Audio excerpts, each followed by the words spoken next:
Now look at here. Today again we are going to start the chapter number 13, probability.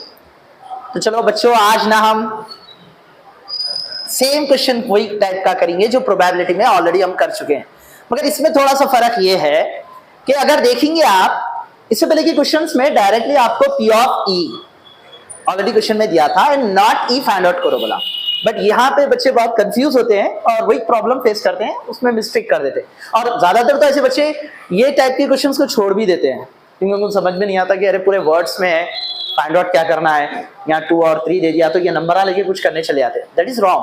देखो पहले से गौर से समझना ये है, it is a given that in A group of 3 students, 3 students का group है, वो स्टूडेंट्स का ग्रुप है, the probability of 2 students not having the same birthday is 0.992, यानी 3 ऐसे स्टूडेंट्स है जिसके प्रोबेबिलिटी ऑलरेडी नॉट ही दे दिया।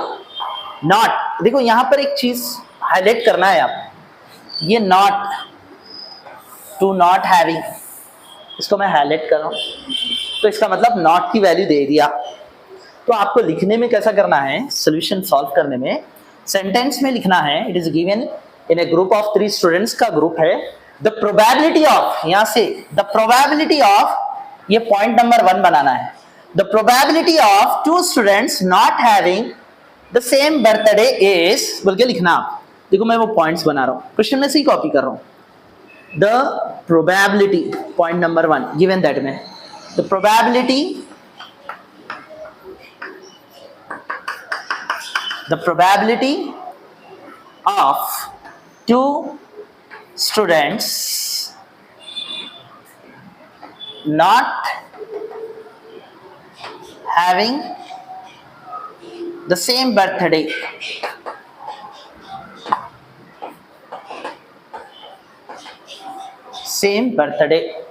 is equal to, कितना दिया उन्हें, 0.992 ऑलरेडी दे दिया। एक सेंटेंस बनाया, मैं क्वेश्चन में से कॉपी करा। Second question, what is the probability that the 2 students have same birthday, what is the probability of 2 students, तो आप point number 2, the probability of that 2 students have same birthday, the 2 students have same birthday, the 2 students have same birthday,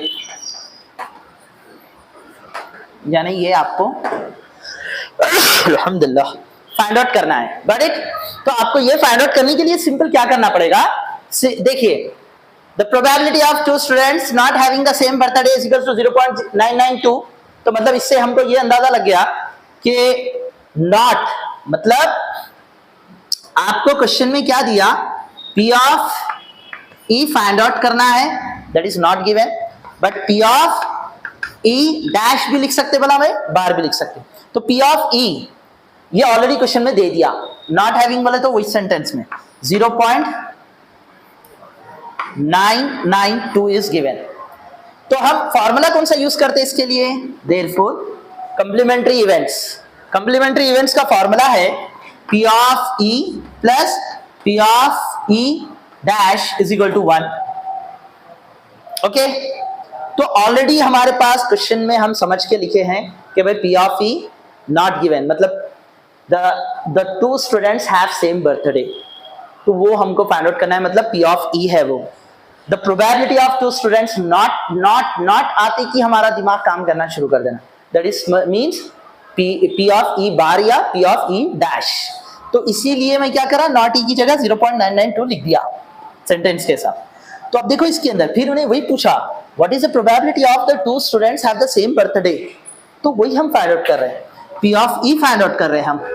okay, ये find out कर रहे हैं, plus इसकी value दे दिया 0.992 is equal to 1 का 1।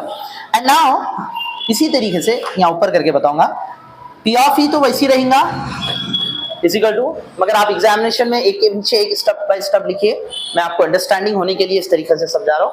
तो P of E 1 का 1 plus 0.992 वो साइड चली गया तो माइनस 0.992 हो गया।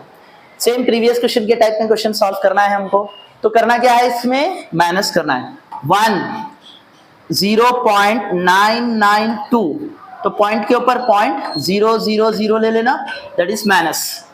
तो अब देखो माइनस करेंगे, एक इधर 10 हो जाता, 10 में से 2 8, 9 में से 9 0, 9 में से 9 0, पॉइंट ये भी 0, तो मेरे को आंसर क्या आया 0.008 P of E bar. Any doubt? ऐसे टाइप के क्वेश्चंस आपको फाइनल में भी आने की चांसेस है कंफ्यूज करने के लिए, तो इस तरीके से प्रैक्टिस करिए। Okay, right on fast.